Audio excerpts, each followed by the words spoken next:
Stasyon, naialay natin ang mga nararapat na pasasalamat dahil, yes, time first muna tayo sa mga problema na yan. Yung sa awit, ang ganda yung tinaguriang pain or weaknesses. Either it's pampisikal, may mga brethren tayong may mga pampisikal, they're undergoing sa mga pain. Merong emotional, meron ding sa isang aspeto, realidad dito Although we hope and pray nakakatayo tayong lahat ng mga Christians, minsan yun yung target ng diablo, yung mental pain, no? Tino-torture ka ng mga pangyayari sa buhay mo. And lastly, yung spiritual pain. When I say spiritual pain, yung mga matatawag na pangyayari at paano ito kinakarap. Well, andun yung awit natin. I hope nakasabay kayo, na po, lalo na sa aming mga kapatiran sa iba't ibang lugar. The victory that the Lord has promised, yun po ang ating patuloy na guguntain mamaya sa ating pagsasalo, no, ng ating tinaguriang banal na hapunan. But yes, today, it's just a message na ipamamanik ni Pastor, pangkalahatan. I would really thank the Lord. Nearing na naman po kasi itong June na ito, a new month for us. Of course, I see new faces this morning. God bless you. Welcome. I can join us this morning. And sa kabuuan din ng mga kapatiran. As I have said a while ago, there are these mga realities of life, mga pagsubok, mga pangyayari na mahirap. Siguro I for one would like to testify first before I move on sa isang pag-aaral. Sa mga kapatirang mga mahihirap ang kalalagayan, can we just thank the Lord muna na tayo physically nandito, praise the Lord, sige, can you thank the Lord, di ba? Pero as I have said, may mga brethren tayo na undergoing ng kanilang dialysis 3 times a week. May mga brethren tayo na would undergo her second brain tumor operation. Tayo siguro, typical naman karamdaman natin, may edad. Okay ka pa, Ninong Pastor Rico, pag-akyat? Okay naman, wala kang uric ngayon. Yung mga malulusog nating elders dito, tayo, mga leaders, pastor. Kahit si Pastor, I have. Way back, I remember that when we moved into a new ministry then, 1996, ako ay somehow nandun, epekto nung mga pangyayari sa Word for the World noon dati. And then, physical ako noon, nagdaan ako. Then, along the way din, pinagsabay-sabay ako noon Kaya nga yung illustration ko kanina and try to see na lang again yung sa Facebook posting natin. Lahat na daanan ko halos no? Besides sa ministry, dumaan ako doon Pang personal, meron ako physical, just like Job. Sa mga mahal ko sa buhay, iba-iba rin sitwasyon. And this July, ayun nga, timely, magbe-birthday kami na naman. And God bless you, anak Ryan. Andyan yung pamangkin ko ngayon. Witness yan sa mga dinadaanan ngayon ng brethren natin na may kapatid kayo na hindi natutugunan ng siyensya, medical, no? Di ba? May si Badyo, si Kuya Pastor na binibiro ninyo, the past year na nakasama natin, na may hinga na kay Lord, nag-time first na siya kay Lord, no?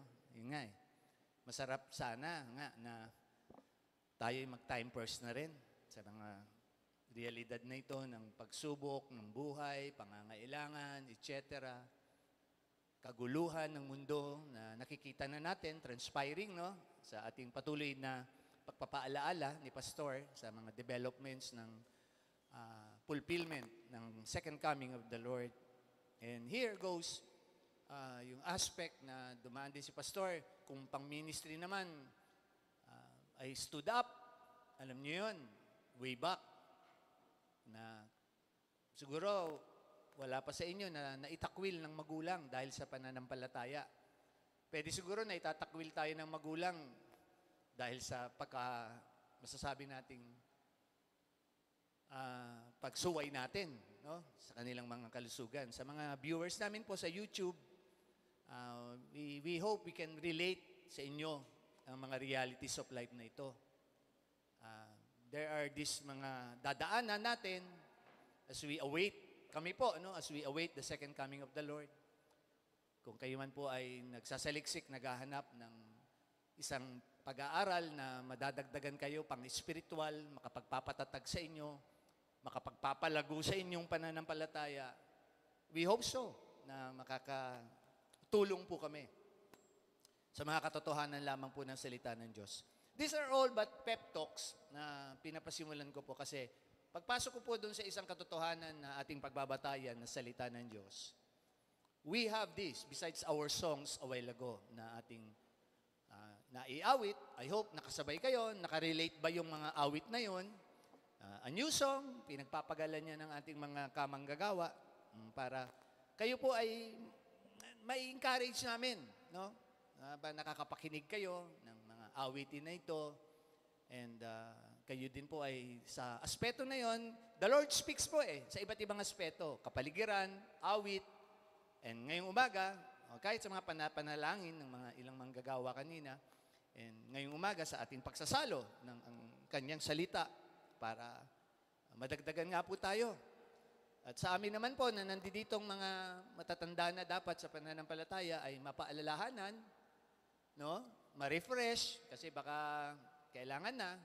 Kasi kung pampisikal, di ba, kailangan na natin. Si Pastor minsan sa dami ng isipin, you know, there are times, ang dami ko na pong napagdaanan.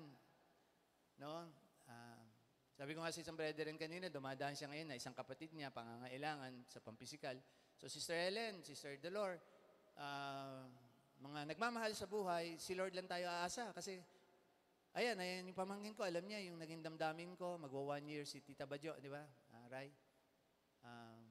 But, hindi ako solusyon.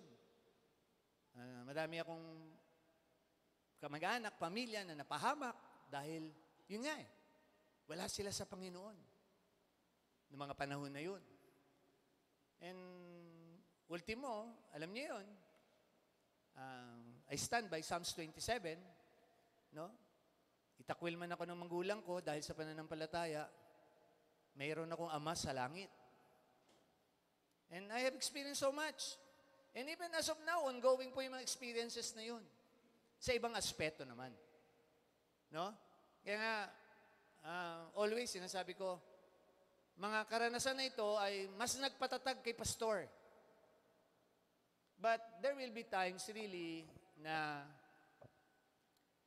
just like the Lord, di ba?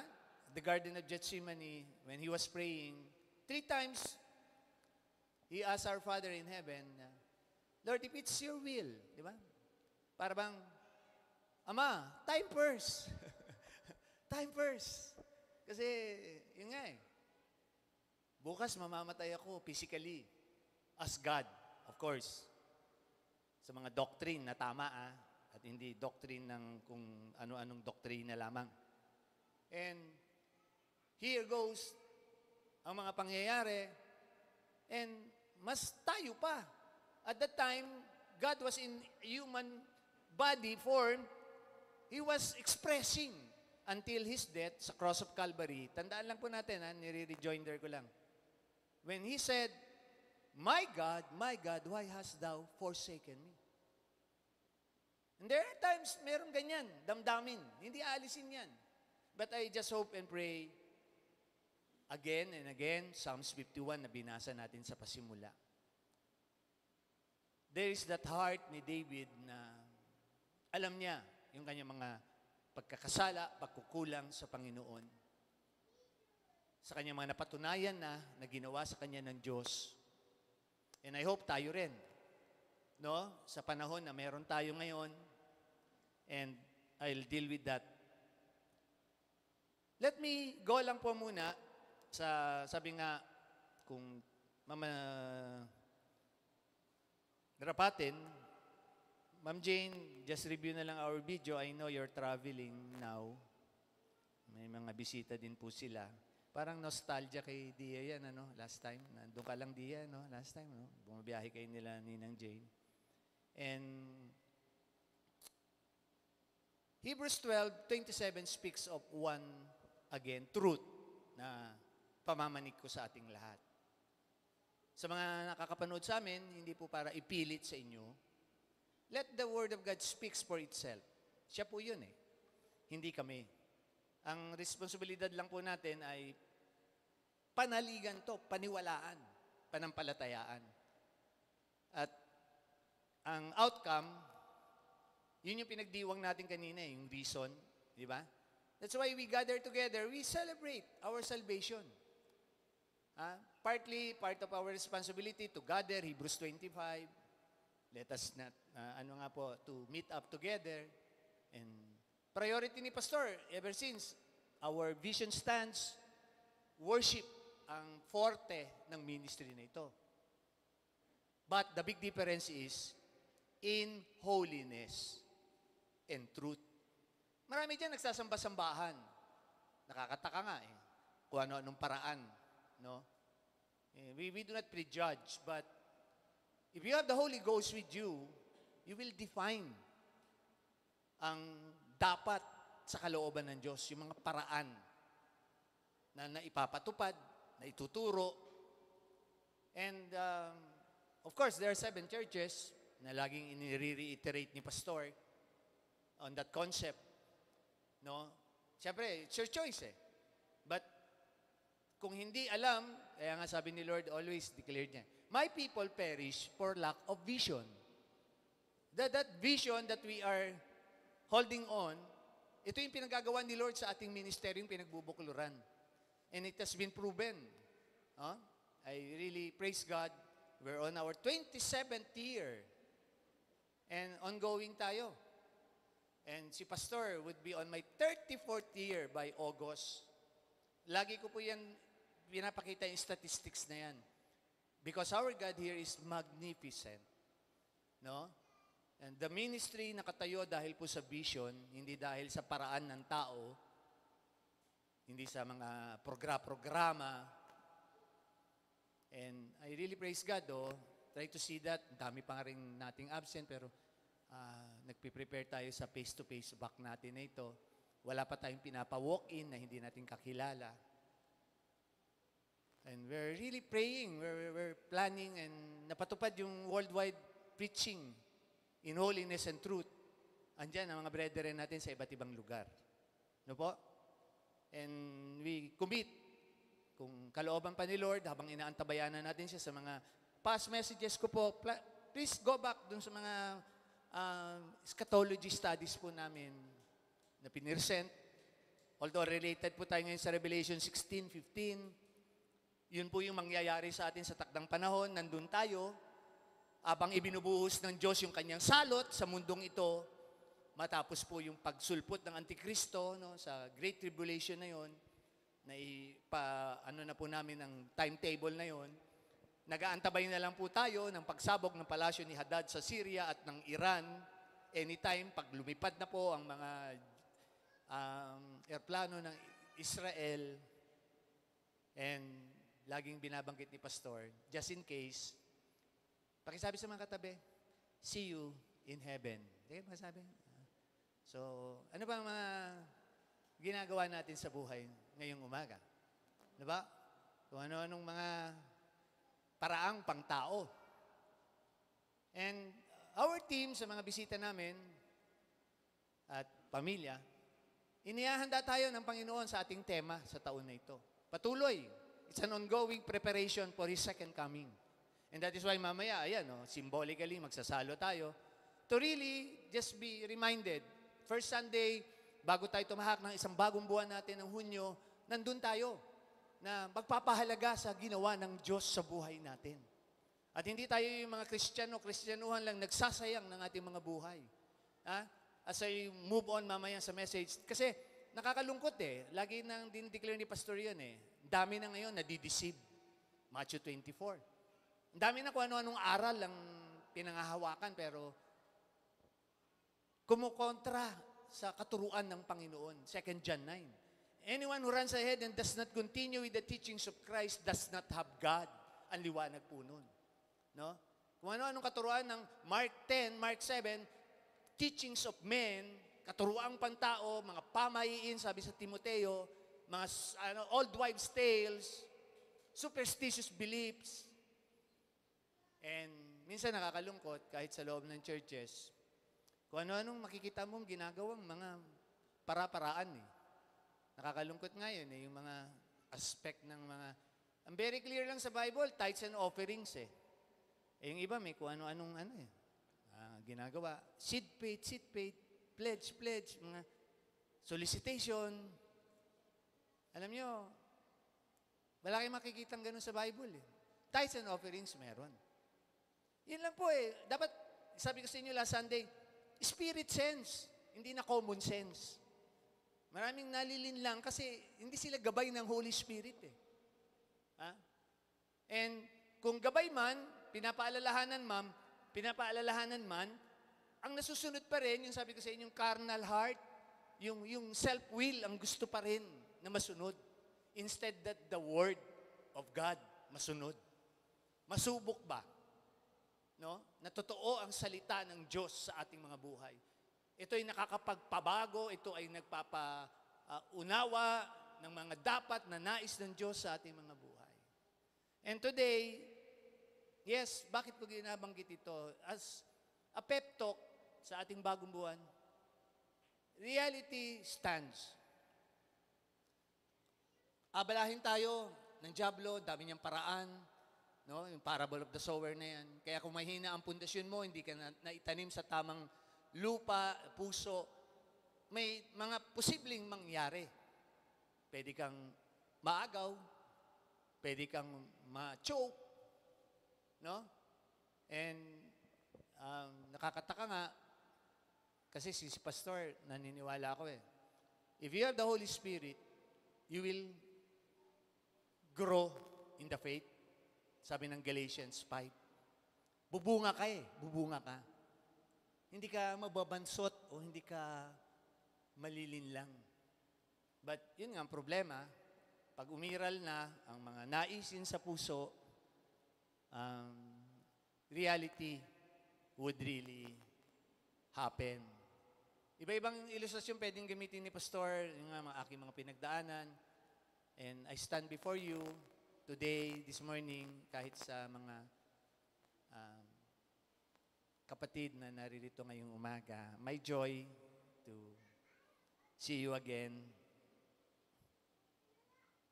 Tama? Danica, right? Okay. Anak ka, God bless you. Sige. It's been a while. And anong pinamamanik ni Pastor? Pangkalahatan. Kasama si Pastor ngayong umaga dito.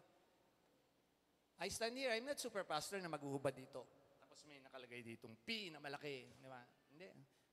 I also have my own mga pains. And although may kasabihan,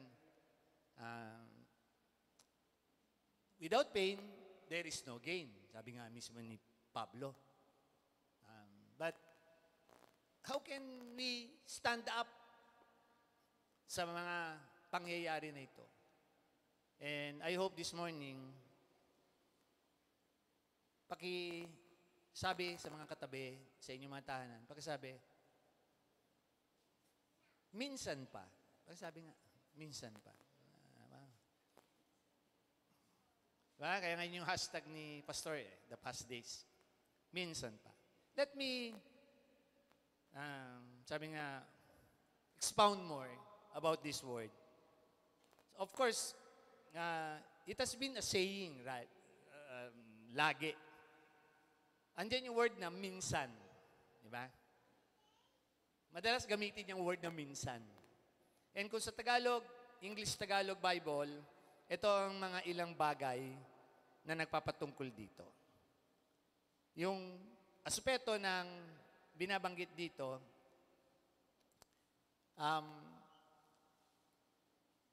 the word minsan sa Tagalog-English Dictionary, ang sabi po dyan, it expound importance of the word.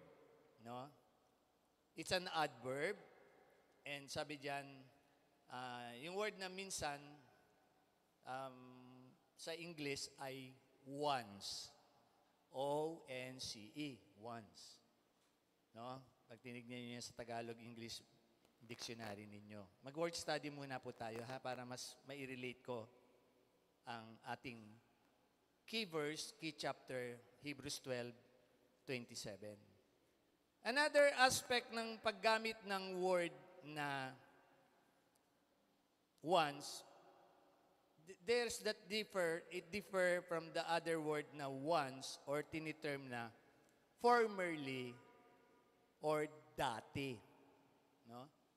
So, minsan, nagagamit, kasi pag ang English word kasi kailangan mo pagsamasamahin ng mga ilang Tagalog words para mabuo. Dati, di ba? So pag once upon a time, lalo na si Dia, sa kanyang mga Disneyland characters na nakita na niya personally. Once upon a time, Dia was in Disneyland. Yung ganun. Dati. Meron namang yung unang word na ginamit ko, once, meaning yung aspect na minsan lang. And then, another word, it terms single occasion. Sa Tagalog, isang pagkakataon sa buhay natin. Yan. Mas dito ako magre-relate sa term na isang pagkakataon na binigay ng Diyos sa atin. Remember back, year 2020, nang i-lockdown tayo lahat at na mga nasa bahay lang tayo.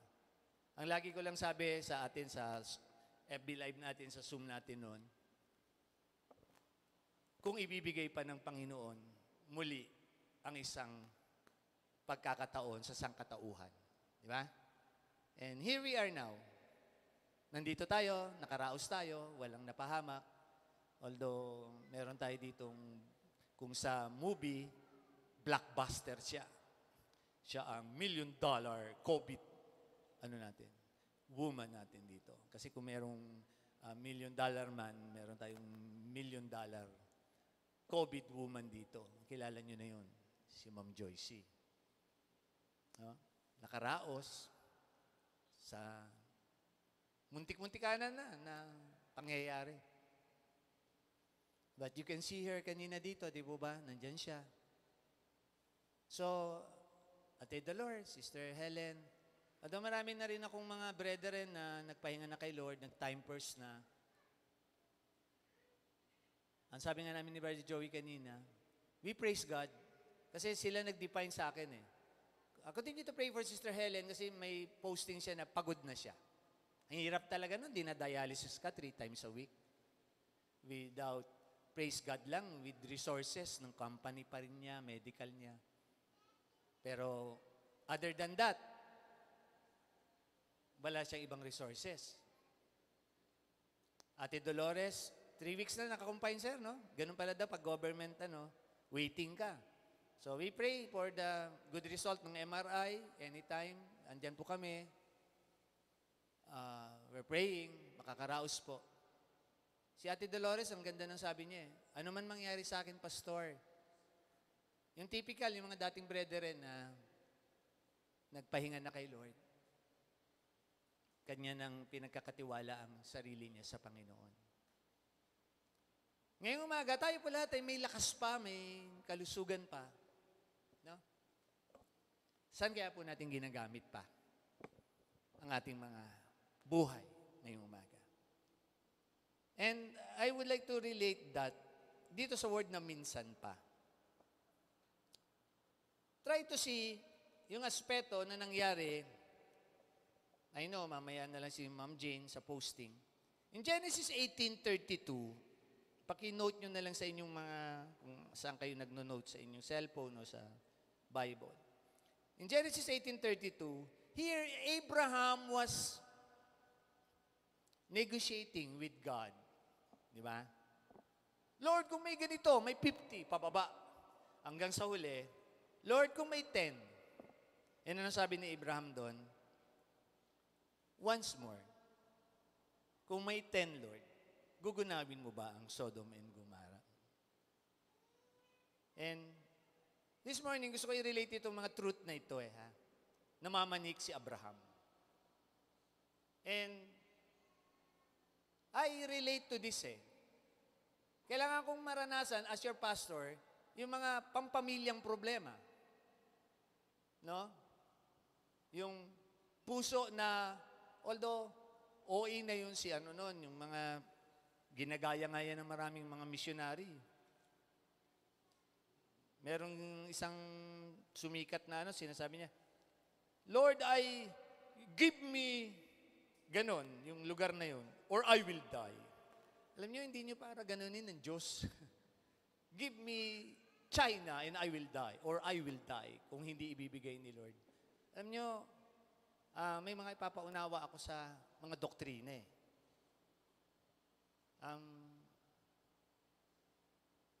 God is sovereign. Siya nagpapatupad ng lahat sa atin. He is omnipotent. Diba? He is not just magnificent, but He is omnipotent. Na kung ano yung sabi ng pinost ko kay Dia the other night? Job 42. Anong sabi doon? His plans cannot be thwarted. So kung ililigtas niya yung lugar na yun ng Sodom and Gomorrah, ililigtas niya yung lugar na yun na hinihiling ng isang kilala daw, pero hindi ko na siya para banggitin. Yun mga gusto ng mga pastor-pastoran gamitin No? Yung mga dating mga naunang lingkod ng Diyos. Gamitin natin yun nasa Bible. Gamitin natin sila Pablo. Gamitin natin sila Juan. Gamitin natin sila Pedro. Itong mga reformers na ito, they have nothing to... Yung mga doktrina ng tao Yung paarte ba? No? Ha?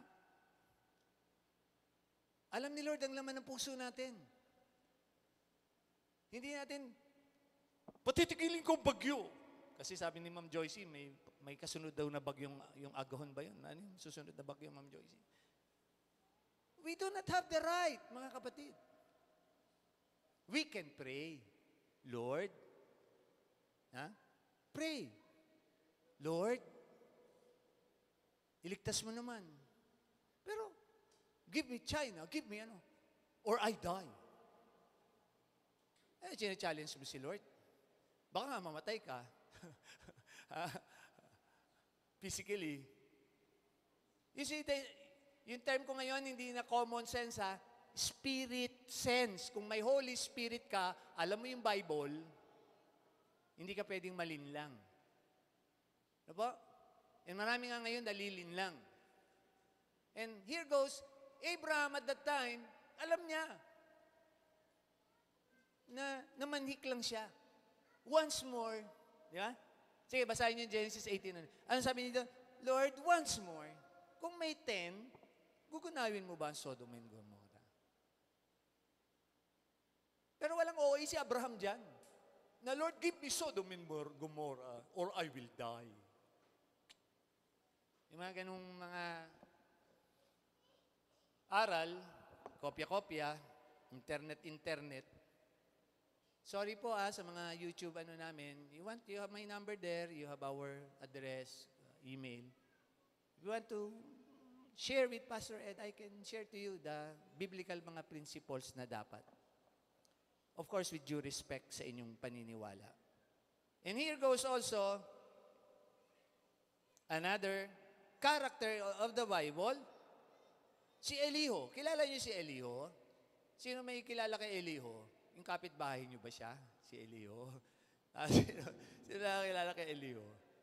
Si Elihu, ang pinakambata na nagpayo kay Job, na Job, mali ang iyong pinapahayag.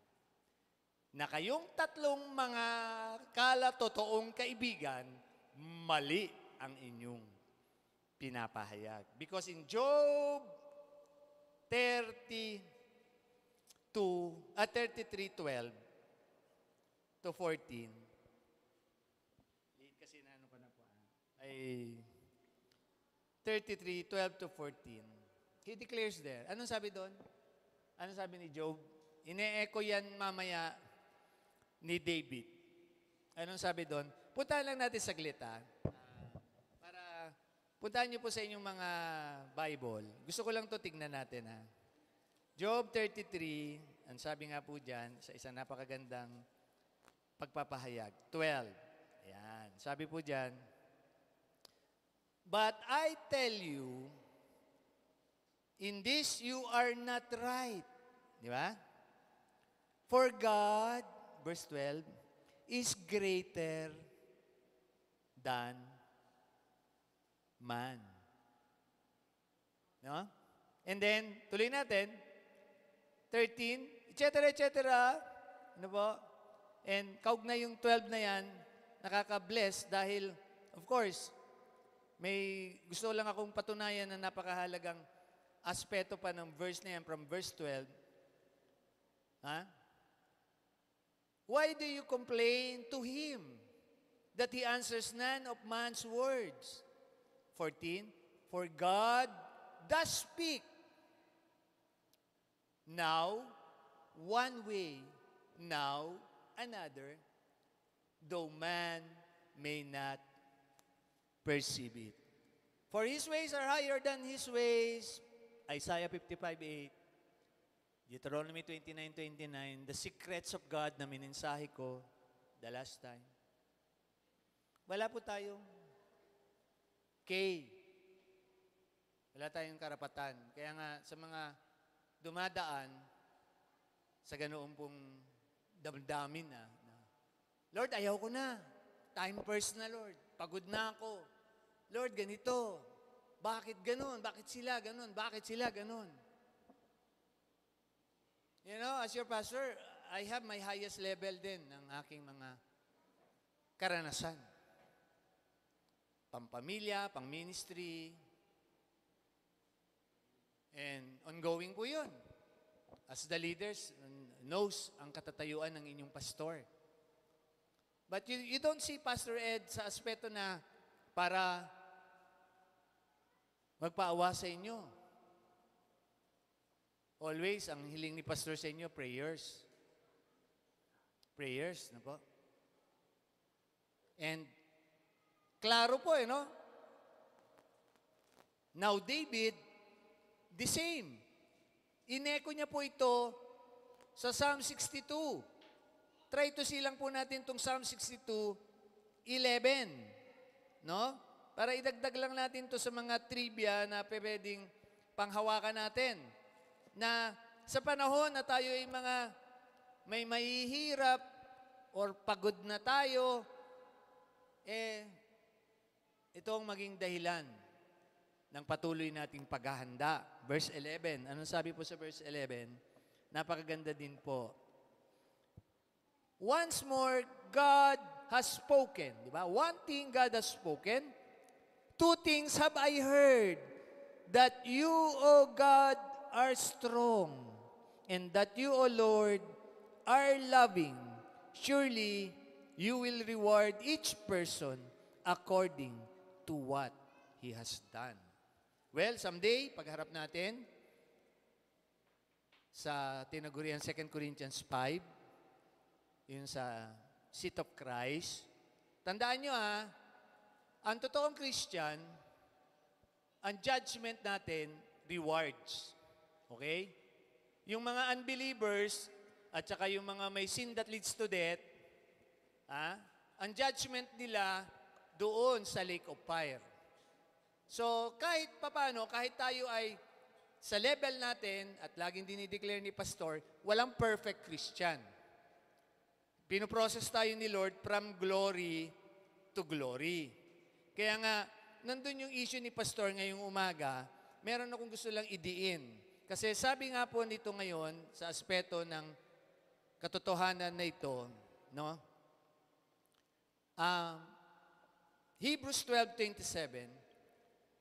And this word, ang ganda, yet, andito po yung word na once more, signifieth the removing of things that are shaken, as of things that are made, that those things which cannot be shaken may remain. Part ng second coming ni Lord, malalaglag lahat yan, bababa siya, makikita natin siya in His glory. Isi-shake niya ang mundo nung sinake niya sa mga ilang panahon na And sa mga ilang scholars, yung great earthquake na yon, yung fault na yon sa Israel, mahahati yon.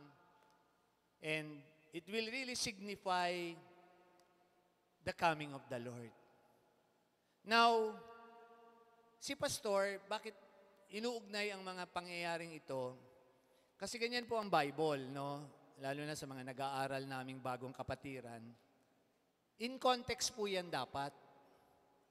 Hindi po pwedeng gamitin ng isang word sa isang aspeto lang.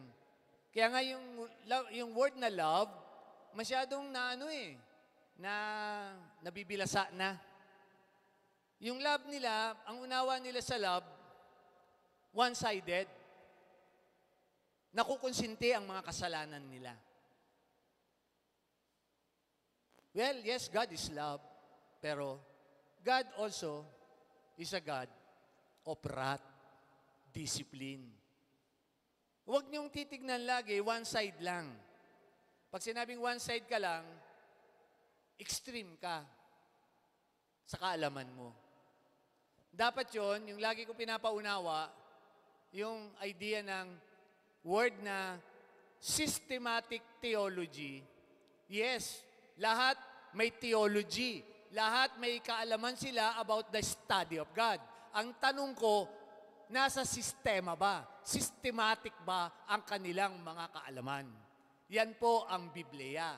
Nag-uugnay-ugnay yan from the Old Testament to the New Testament. Nakaugnay po yan, hindi yan magkokontra. Hindi po yan isang bagay para doon, at lalo na yung mga sa EPS natin sa Sabado, no? Kinaklaro ko yon na when you study, when you read, and mahalaga lang po kahit isang verse lang. Although sabi ni Lord, can you not stay with me for 1 hour? Oh, sige. Pastor Louie, I designate you now. Magpatupad ka ng mga, pag-check sa mga devotional ng mga kapatiran na, alam niyo, corny, programa. Si Lord nakakaalam ng ating mga puso. Kabisado mo man ng buong Biblia, ako, I stand before you nga. I have my notes. Kahit basa po ako ng basa, laging biro ni Pastor sa inyo eh. How many times did you really have done with your Bible? 5 chapters a day, in 1 year, nabasa niyo lahat ang Bible. No? Mag-breaker ka dyan. 2 sa Old Testament, 2 sa New Testament, isa sa mga mga historical poetic books na yan na nasa gitna. And basa nyo in 1 year, 5 chapters a day. Pero hindi natin yan para kabisaduhin lahat. Ang Bible po isinasapamuhay. Diba? Isinasapamuhay. At pinangahawakan. Kaya nga minsan, see the word ni Pastor, minsan, at maraming mga dyan. May kantang maganda, di ba? Gustong-gusto natin dati. Gaano kadalas sa minsan? Yan. Tapos yung mga ma-OOA naman mag-pray. Okay naman yun, wala naman ako against doon. Pero hindi niyo ako naririnig ng ganong prayer. Kagabi lang, kasi ginamit ko nga yun sa aming dinner ng workers dito. Kasi minsan pa nakabalik si Dia sa practice ng, diba? Yung prayer ng, minsan pa Lord, minsan pa Lord. Ganun. OA yun. Pero hindi natin yan yun. And yung minsan na yun, kaya nga, ando yung idea eh. Meron akong ididiin lang ha. Mga kapatid, minsan lang nag-alay ng buhay ang Diyos para sa ating mga kaligtasan. Minsan lang po. Hindi na po mauulit. Minsan lang siyang ipinanganak. Minsan lang siyang nag-alay ng buhay. And minsan lang siyang babalik sa ulap. Sa kanyang pangalawang pagbabalik. No? His second coming. And Yung minsan niyang pagbabalik, binabanggit ng Revelation 16:15. Minsan lang din po tayo makakaparoon doon sa Revelations 16:15. And you know, ang bigat ng issue eh. Si Satan, always yan, gagawa ng mga pangahadlang, gagawa siya. Kaya nga siya yung very clear na nakalagay sa John 10, di ba? He will what? Steal. Nanakawin niya ang mga saya ng pamilya, mga dapat na blessing ni Lord na ipapatupad, pero dahil sa kagustuhan ng tao, sabi ko last Sunday, di ba? Wala na pong kakulangan ng Diyos. Wala na siyang fault. No? Nasa atin na. Now, again, klaro din na yung binabanggit ko po na yun, na aspeto na yun, hindi na siya nagkulang. And sa pagbabalik niyang yun, pinapatupad niya ang kanyang mga talagang hinirang, mapapatunayan. Siyempre, alam na rin natin, Matthew 24, marami pa rin malilinlang sa huling panahon. Kasi kung ano-ano mga pinagpapaniwalaan, kasi kung ano-ano pinagkakaabalahan. Ano po? Pwede ba idiin ko lang ngayon pong umaga, paalaala sa isang bagong buwan natin? Kaya nga yung posting ko, di ba, ang ganda? Minsan lang tayo naging bata. So may effect daw pala yun sa psychology, sabi nga ni Sister Michelle. Kaya nga ngayon, minomonitor namin mabuti si Dia, di ba? Kung paano mapapalaki. Kasi parehong nagwo-work. Si Dia tuloy, si Aya, kamukha kasi ni Aya to eh. Si Aya. Na minsan namamali ako ng word sa bahay talaga. Dia, Aya. Dia, Aya kasi rhyming. Magkamukha nga.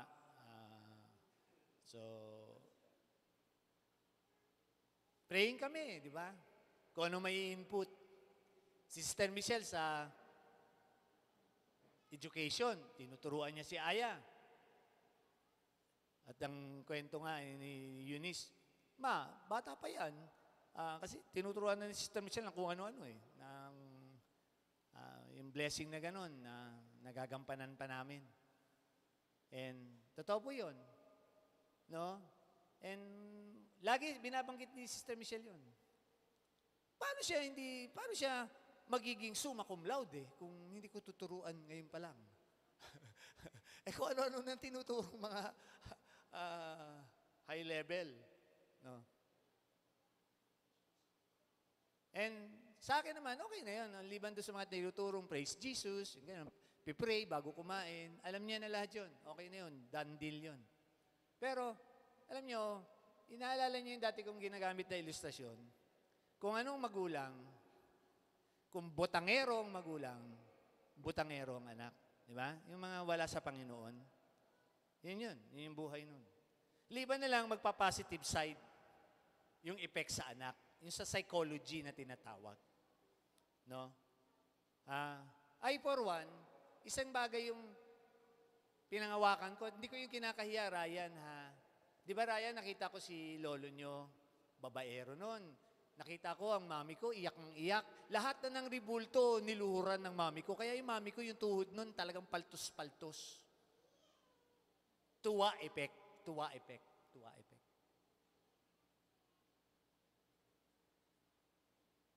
And kung babalikan mo lang lahat yun, nagpunta ako sa positive side.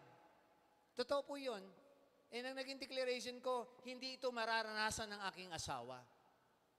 Ano po? And as of now, isa lang dinideclare namin sa inyo, Sister Michelle. Hindi kami perfect. Nag-aaway kami, pero ang pinag-aawayan namin, paki-double check ninyo ang pagsunod sa kalooban ng Diyos. Yung mga principles na pinag-aawayan namin, desisyon, patungkol sa pagsunod sa salita ng Diyos. Never kami nag-away sa mga pera, babae, lalaki, whatever. Diba? But the principle stands, pagsunod sa Diyos. Kaya nga, ang hirap talaga niyan eh. Yung mga mag-aasawa pa lang, tiyakin nyo na ha, na makakaisa nyo sa pananampalataya. Kasi kami nga na nasa pananampalataya na ang level namin mas mataas pa No? At even now, meron kaming mga ano ni Sister Michelle doon sa paano kami gagampan sa aming panganay, sa aming apo. Diba?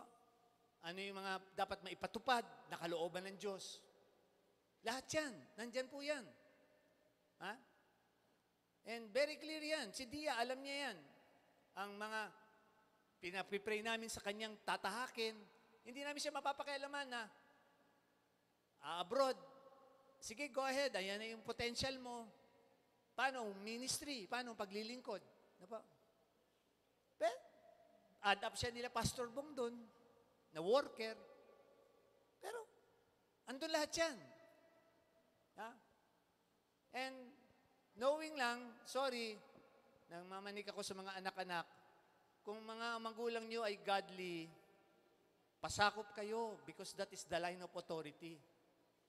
Mga misis, kung ang mister ninyo ay godly, kahit walang perfect, makikita nyo mga buhay nila Sarah, buhay ng mga sa Pedro, submit, andyan yung issue ng Bible. Hindi para aming i-take advantage, kaming mga kalalakihan, mga mister. Pero on the other side din, may paalala ang Panginoon sa mga mister. Mahalin ang mga asawa, di po ba? On that aspect, I believe naman, kahit may mga kami ni Sister Michelle ay mga pinagdaanan at pagdadaanan pa, andon, nakakatiyak ako na sumusunod ako sa kalooban ng Diyos na yun, na mahalin ang asawa. Walang perfect eh. No? Sa mga mister, pakitignan ng mga misis ninyo. Sige nga, tingnan nga. Ay, pala Sister Den, kala ko nagpuntang Las Piñas. Sige, okay. Sister Ami, okay lang? Okay pa? Okay ba si Brother Jojo?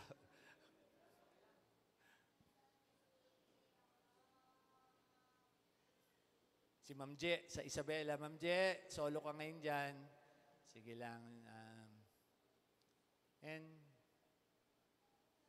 the word minsan, laging nagagamit. Pansinin ninyo. Minsan nagpunta ako doon eh. Minsan ganun eh. Minsan ganun eh. Minsan ganun. Diba? Yung word na minsan, laging nagagamit. Yung word na minsan. Even in the Bible. Pero pwede kong re-emphasize bago tayo magsalo sa inyong mga tahanan. Minsan lang po, nag-alay ang Diyos ng kanyang buhay. Minsan lang din po ang kanyang muling pagbabalik. Minsan lang din po tayo ay makakasama niya sa isang buhay na walang hanggan. All these things in this world, it shall come to pass. Hindi ko lang po na-post eh. Pero alam ko nakita nyo na yun. Lalo na sa mga senior. Ang ganda nung video na yun sa mga senior. Ipopost ko po mamaya. Yung hindi siya biblical pero may idea siya ng mga dapat na paraan. Yung mga 60 years old na ewan ko kung nakita nyo na yung video na yun. Hindi ko lang po na-post. Ang ganda, paalaala. Pero more than yung paraan, advices ng mga kung sino-sinong karanasan, minsan pa, balikan natin ng magsalo ang Panginoon kasama ang kanyang mga alagad. Ano ba ang pinuputray ng breaking of the bread? Minsan lang, nag-alay ang Diyos ng kanyang buhay. Hindi na po mauulit. Wala na pong third coming. Wala na po. Per the Bible, wala na po. And hoping si Pastor, hindi namin kayo para pilitin, lalo na yung mga nanonood sa amin, wag na pong sayangin ang panahon. I-google na po natin, ang ganda ng awit kanina, may it be the reason that we worship. So magang ito, tayo po yung magsalo kasama ng worship team, kayo po.